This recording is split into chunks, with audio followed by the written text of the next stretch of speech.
Alrighty, welcome to Something About Tabletop. Today it is just Master Blah and... Bluey. Bloodnut. This is finally not a stupid sketch video, but in fact an actual video about Shadowrun. Oh, it's so boring. No. So, here we go.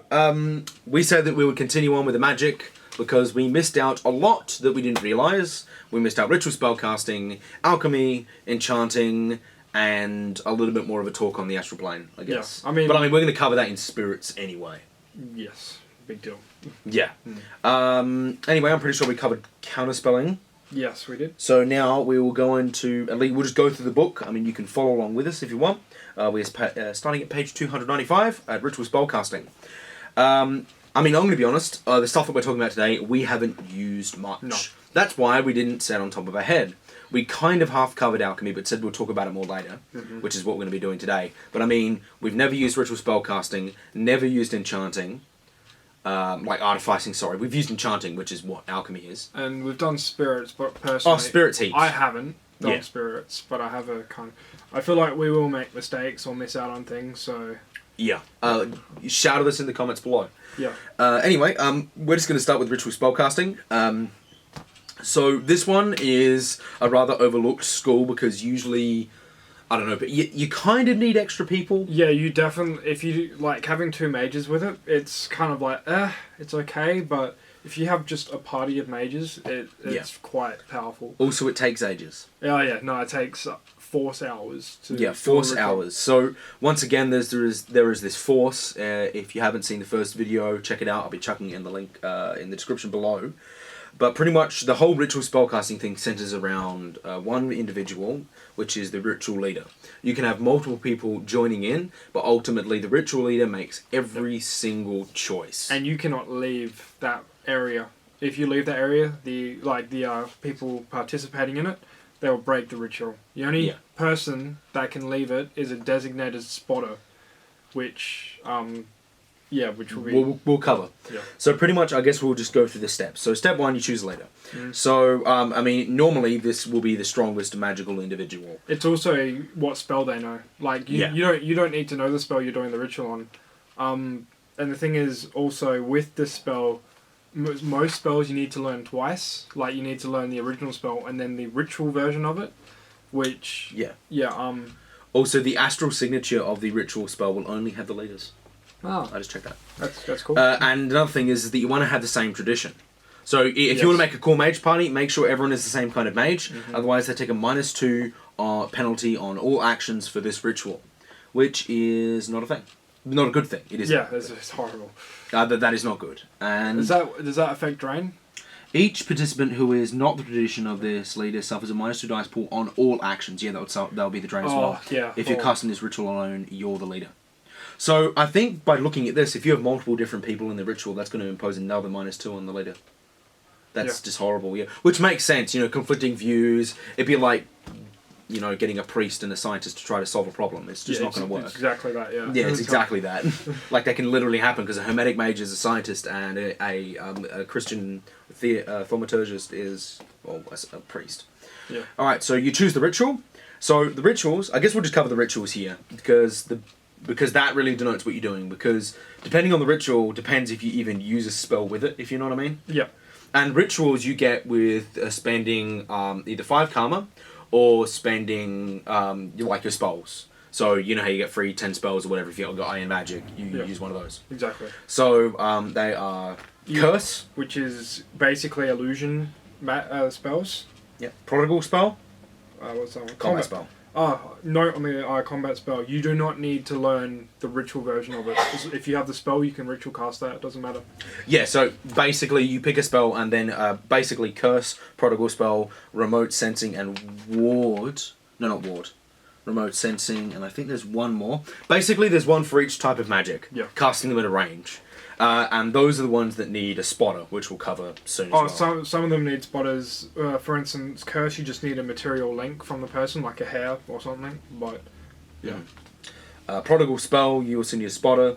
But I mean, spotter is just that. Someone who's in the ritual that is just there to look at someone. Yeah, and they can leave. They can leave. Most of the time people use spirits and stuff like that are bound. Bound spirits I have to which we'll cover later. we've got a lot of stuff to cover later. Yeah. Yeah. And then there's ward, which is pretty much just a barrier that tells a mage when people are moving through it and stuff like that. Yeah, I'm pretty sure that's like you can do dual natured barriers with that. So physical and mana barriers on together. Mm-hmm. Yeah. Yep. Mm-hmm. And I mean, that's the circle of protection you were thinking about. Yeah, and they're anchored, so what that means is they don't move. You can do circle of healing, so like you could have just been in a giant battle and like there's only a couple mages left and all your street sand buddies are basically dead around you and you're like, well, this needs a big spell to fix all of this, so we're just going to sit here and in this area everyone's going to be healed, or in this area everyone's going to be buffed. It lasts for 4 days, so imagine in war the camps would just have these frigging circles of healing on, and you just walk into it and you just get healed.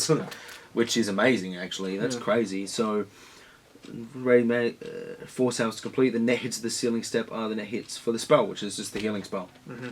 Wow, that's crazy. It's just an area heal spell, yeah. Yep.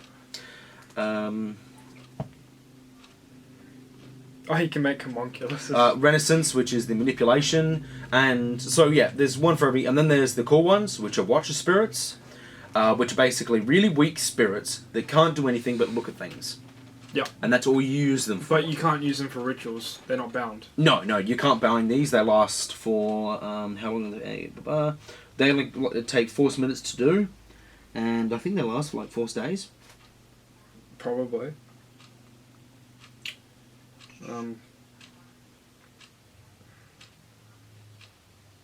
Last for a number of hours equal to its force. It's 4 hours. Times the net hits on the ceiling test. So that could be quite a while. Yeah, depending on the net hits, because the spirit will also do, or the ritual does its opposed test or whatever. Yeah.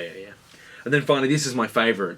Homunculus. Yeah, homunculus. So basically, you choose an inanimate object and you turn it into a little, robotic thing. I guess kind of like robotic. It can kind of move a little bit, like the animate spell. It's the animate spell. That's what I was going to say. Yeah. And you can do it up to force times 10 kilograms. So. Yeah. So, and it goes against the object resistance of this thing. So basically, you want simple objects. The more complex the object... This pen would be a good one. Yeah. The more complex the object... Well, pen would be bad because it doesn't really have limbs. So, like, animating, like, a clay statue... It could be a worm. Animating a clay statue is probably your best way, which is what homunculuses traditionally were in lore. Gargoyles and stuff. Gargoyles and stuff like that. Homunculi, funny enough. Yeah. But yeah, basically they just have a bunch of stats. I mean, we can go... I'll go over them. Yeah, basically it's force minus 2 agility, force minus 2 reaction, 4 strength, and then 1 willpower, 1 logic, 1 intuition. No charisma. Can't talk his way out of anything. No. And the homunculi basically follow you to the best of their ability. And I think they become like frustrated if they can't complete it if you give them an impossible task. Also, a big thing is the object resistance. On page 295, there's an object resistance table. And basically, natural objects, trees, soil, uncompressed water, they have an object resistance of 3. Manufactured low-tech objects, like brick, leather, simple plastics, that's 6. Manufactured high-tech objects and materials, that's things like advanced plastics, alloys, electronic equipment, and sensors, that's 9. 15 plus is computers, complex toxic waste, drones, and vehicles. So comlinks and anything really funny to turn into a homunculi is 15 plus dice. Are swords counted as cold worked metal? So that would be under manufactured high tech objects. I think alloys. Oh, most swords are alloys. Yeah, that's true. Well, they got mixed with carbon. So damn, having a homunculus sword would be pretty cool. You could do it. They do not last forever though. Let's check how long they last. Homunculus lasts for a number of days. Equal to its force times. So actually a pretty long time. Just a whole bunch of days. I've never seen this homunculus spell being used, but ever since seeing and looking at this, I want to do something stupid with it. I want to like animate a car or like just have a whole group of people, like 5 mages, and we're like, you know what's a good idea? Let's almost kill ourselves to make a talking car. Yes. Yes. You've done it again, Jim. I don't think they can talk. No, they can't because they have no charisma. No. They just exist. They grunt to go. Yeah, it just lives. Anyway, so that's the types of rituals you can do. But now, also what's associated with those types, which is of course anchored means it doesn't move. Material link means it needs to have something of like hair, something they love. or something like that to be about them. There's a material sidebar or material link sidebar on 297, which is it's right here that talks about all that stuff. Minion means it creates a semi-autonomous minion, which is only like the Watcher and Homunculi. Yeah. Spell means you need to know a spell to go with it, and spotter means you need a spotter. It can be a spirit, it can be another mage, whatever. That's it. Yeah. Alright. So yeah, after that, of course, chose the ritual, we choose the force. Whatever you want the force to be, don't go too high. You'll see soon why, because you will kill yourself. Setting up the foundation means you just need a magical lodge, which must equal or exceed the force of the rituals to be cast. Once the lodge is active, no participant except the spotter, if the ritual calls for one, may leave the foundation. So we've already kind of talked about that. Yep. Give the offering. You have to burn a number of reagents equal to the force of the ritual. And then you can use reagents again to reduce the drain. Yeah. Which would be a very good idea if you don't want to kill yourself. But every 4 drams of reagents Costs spent reduces the drain value by 1. Yeah. So that's a lot. Yeah, so say you're going to do force 12. Okay, first I need to spend 12 to... And they're like 20 or 25 each. Yeah, 25 UN each. So 12 to actually cast a spell. And then I'm like, okay, I'm going to reduce this to a minimum 2 drain. Okay, that's another 10. That's 22. 22 times 25, that's almost like... The heaps. Yeah, like... Alrighty, and then you perform the ritual, which is pretty simple. Just follow the ritual steps, and then you seal the ritual. So this is the meat. So you roll a ritual spellcasting plus magic force. So this isn't your normal force thing, your normal casting, even if you're casting a spell, versus force times 2 of the test. So generally the GM's going to wrap this up. This is a teamwork test, so basically how you would roll it is that all the people that are helping in the ritual roll it first to help the main guy. And then all of their hits add to your dice pool, equal to the maximum, equal to your... Magic. Skill. Skill, yeah. And after the spell effect goes off, each participant takes drain equal to twice the number of hits, not net hits. Mm-hmm. That's the big part. You're rolling 24 dice for a force 12 spell. Boom. Yeah. You get 12 hits, it's 24 drain. And imagine if you decided to initial edge that and you just kept going. You just kept getting those Well, then that's the hits sixes. it gets. That's if the GM uses edge, which you can't. No, this is the force times 2 of the versus I got the confused spell. between that. So this is a versus, so this isn't the roll that you make, so don't get confused with that. Yeah. And that's pretty much it. When you fail, I mean, you probably were rolling a pitiful ball of dice and you probably shouldn't have been ritual spellcasting in the first place. But yeah, I mean, basically if you fail, you fuck it up, you still take the drain, and you lose all the reagents, and you have to start again. That's it. Yeah. Anyway. It's pretty much a negative on its own. You don't need more punishment. Yeah, I mean, ritual spellcasting, at least for me, is really a thing in the lore. This is what proper mages do. Yeah. Oh, it's really cool, but the whole force hours thing's a really hard thing to do in running. Shadowrun. Yeah, so I think this is more of a show, as most of these are a flavour thing.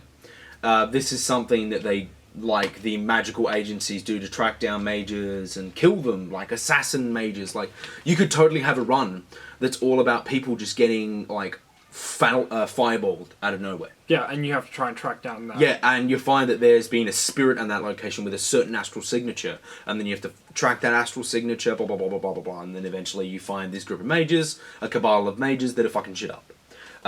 So that could be a really cool run, a little idea there. But yeah, I mean, other than that, I mean, Watcher spirits are used a lot, at least for me, in security.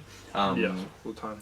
And dual nature, yeah, I mean, barriers you always have. Circle of healing are definitely something nasty the GM could use against the players. Like, imagine fighting enemies in a circle of healing. And they've all got or that, or you can just buff all their, because it's all healing spells. So you can just buff their agility like crazy.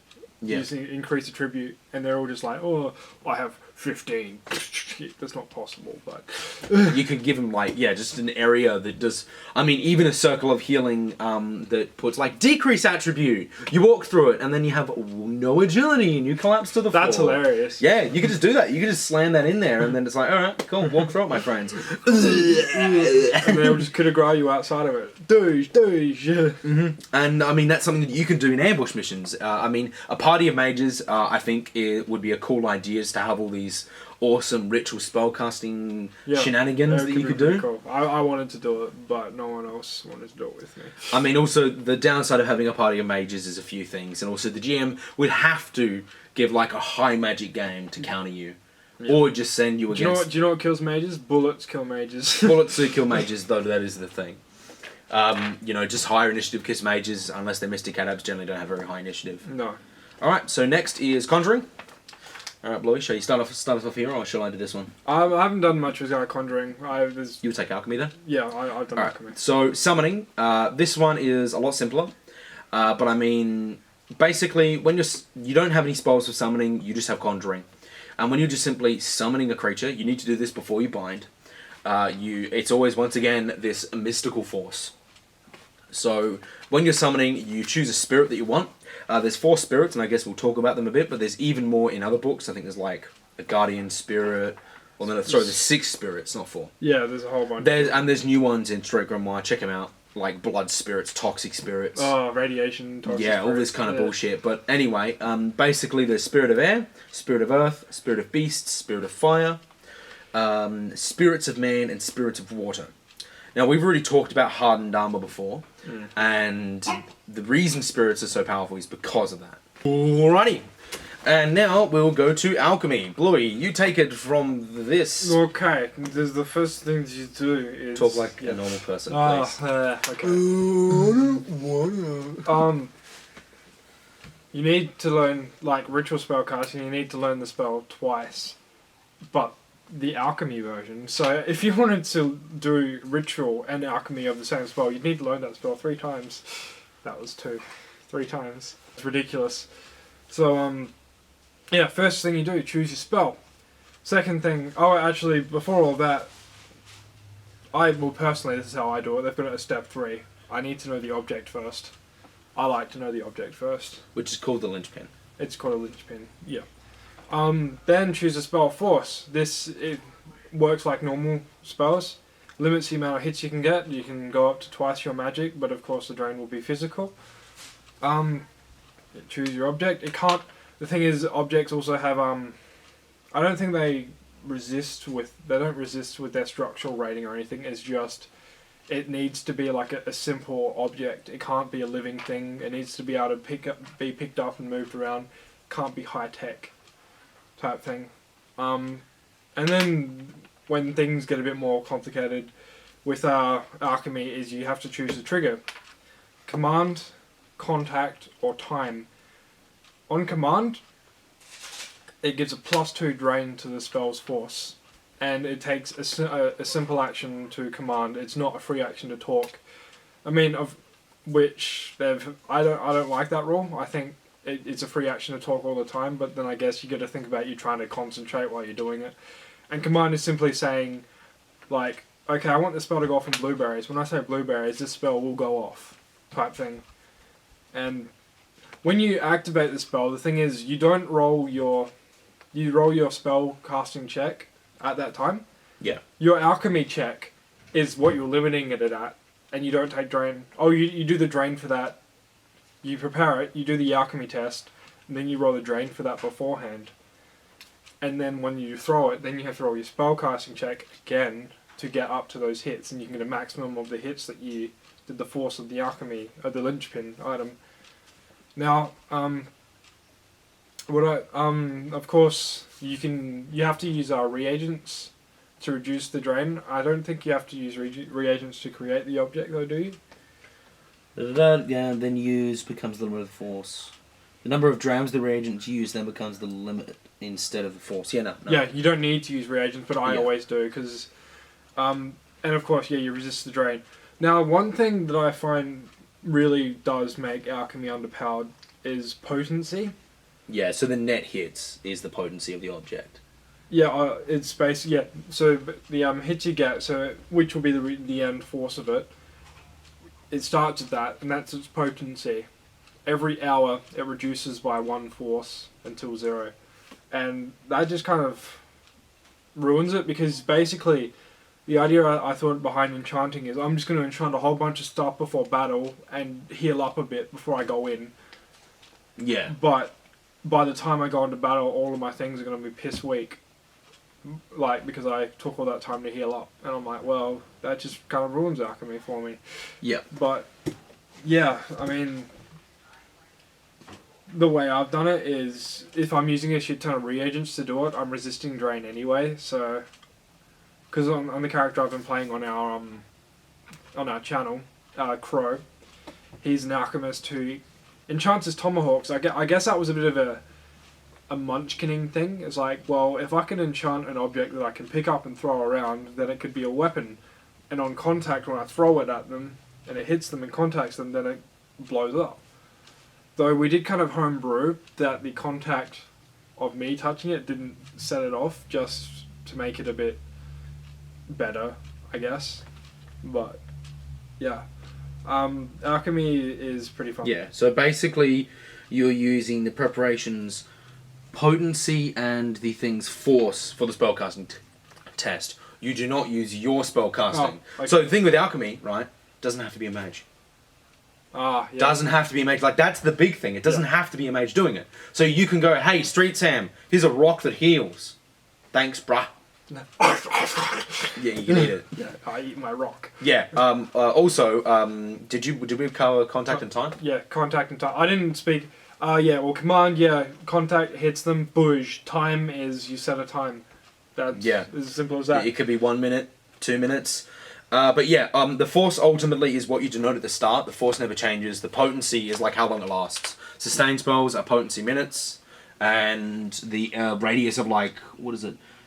Yeah, basically the amount of dice you're getting when you're attacking is force plus potency. Ah, okay. So if your potency is 1, it doesn't change the force. Okay. Yeah. But yeah, it's basically different on the spell. Like, touch spells affect blah blah da da da. Yeah, that one's fine. Line of sight is chosen by the magician. If the preparation employed a command, otherwise the spell hits the nearest viable target within line of sight.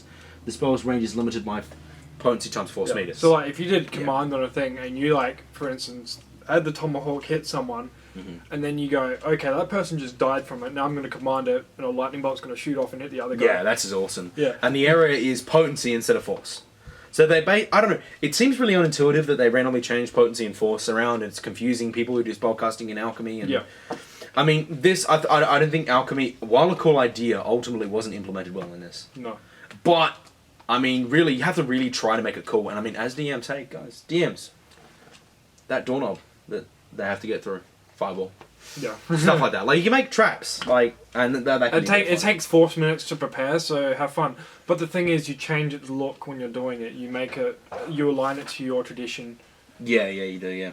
So, I mean, you could make a very ornate looking... pretty door handle. Yeah. That blows them up. Yeah.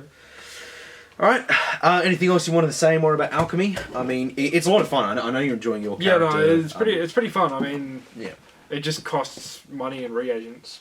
But I just bought lots of reagents at the beginning, and so I have a giant bag full of them with me all the time. Yeah, which is pretty crazy.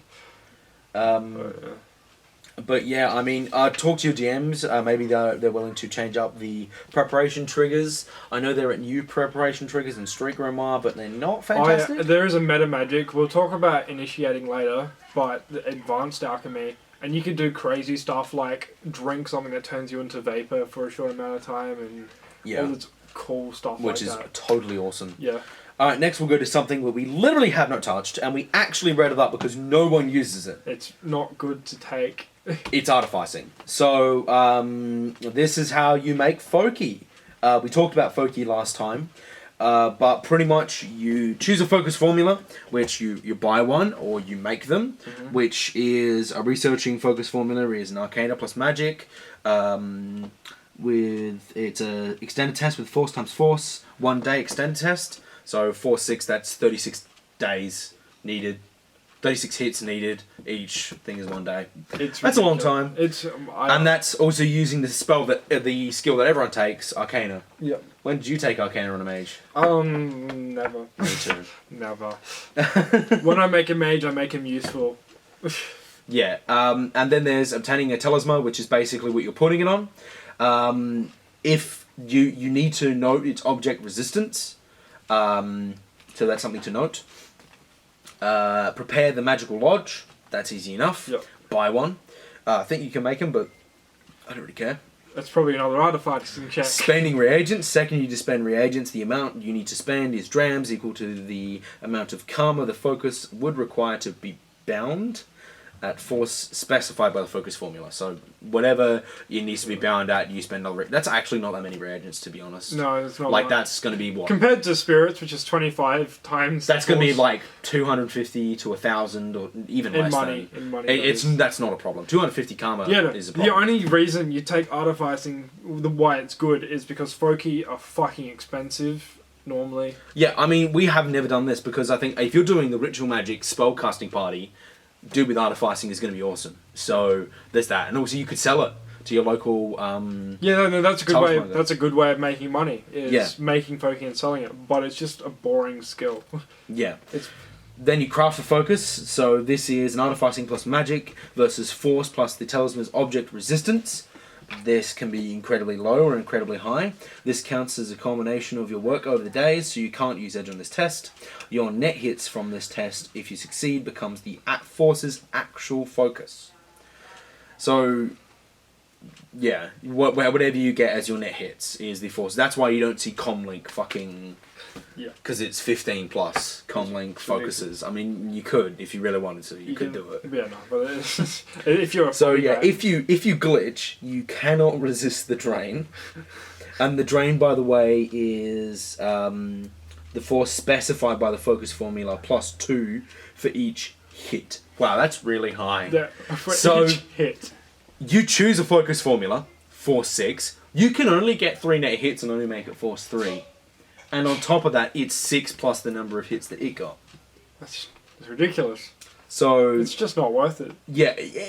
The thing is you know, yeah. That if you're still conscious after resisting the drain, you can spend an amount of karma equal to the actual force of the focus to seal the deal and finish the focus. If you fall unconscious or don't want to keep the result, skip the karma. So not only do you have to do this, you have to spend karma just to create it equal to the force. Wait, it's not bound to you either? No. Oh wow, you have to spend karma to make it. This is why they're expensive, because bitches have to spend karma to make them. Yeah, no, I hate having to spend karma on... this is why people don't do it. I mean, if you want to be a dick-ass, there's disenchanting, so you can disenchant people's foci.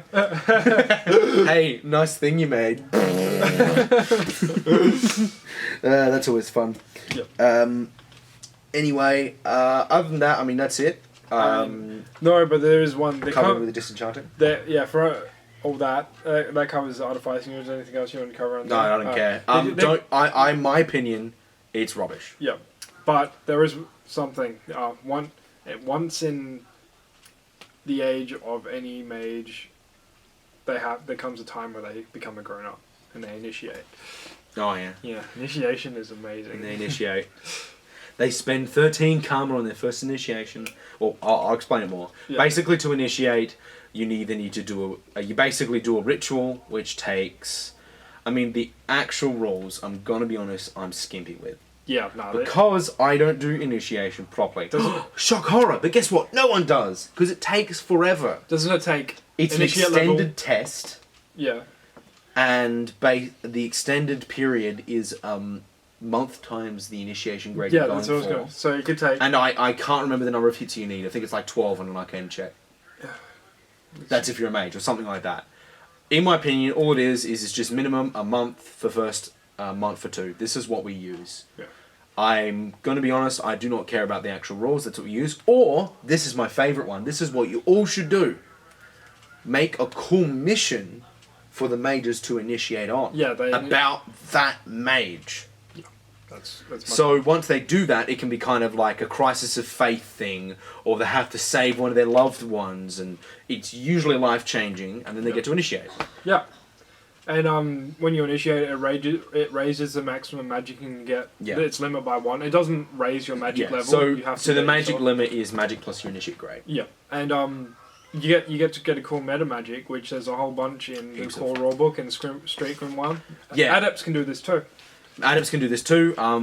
Usually what you do as an adept is you grab a PowerPoint, and just so you know, the amount of karma that you need is 10 plus 3 times the initial grade that you want. So the first is 13, the second is 16. Obviously you can't start at 0 and jump to 2. This is the same for skills. Yeah. And usually as DMs, the reason you make it an initiate mission or you give them a lot of time is so that they can't just go, oh, I have 29 karma, I got to initiate grades, because that's insane. Yep. So the stuff that you get, I mean, let's talk about some really notable meta magics. The PowerPoint for the adept. Yeah, That's it. I like. There's spell shaping, which explain that one. You reduce your dice pool for. This is for mages, of course.